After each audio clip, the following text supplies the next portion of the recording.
कौन कौन से कामों से गुस्ल करना फर्ज हो जाता है? मर्द पर कौन से कामों की वजह से गुस्ल करना फर्ज हो जाता है और औरत पर कौन से कामों की वजह से गुस्ल करना फर्ज हो जाता है? इसकी आसान अंदाज में वजाहत सुन लें। मियाँ बीवी एक दूसरे का जब हक अदा करते हैं तो दोनों पर, मर्द पर भी गुस्ल करना लाजमी हो जाएगा और औरत पर भी गुस्ल करना लाजमी हो जाएगा।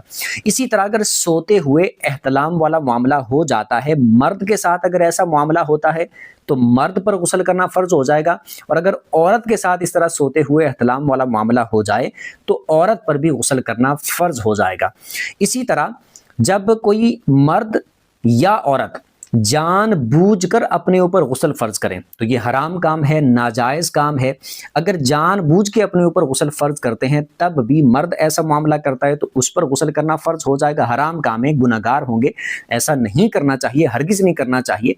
लेकिन अगर कोई इस तरह करता है तो उस पर गुस्ल फर्ज हो जाएगा। गुनहगार भी है, तौबा भी उस पर लाजमी है। तो मर्द इस तरह का मामला करे उस पर गुस्ल फर्ज हो जाएगा। औरत अगर अपने साथ इस तरह का मामला करे तो उस पर भी गुस्ल करना फर्ज हो जाएगा।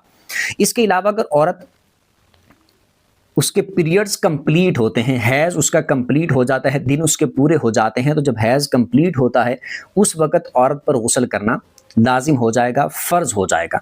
इसी तरह निफास वाला मामला होता है, यानी बच्चे की पैदाइश के बाद जो ब्लीडिंग होती है वो जब कंप्लीट हो जाती है, वो 7 दिन बाद कंप्लीट हो जाए, 10 दिन बाद कंप्लीट हो जाए, जब भी वो कंप्लीट हो जाएगी तो औरत पर गुस्ल करना लाजमी हो जाएगा।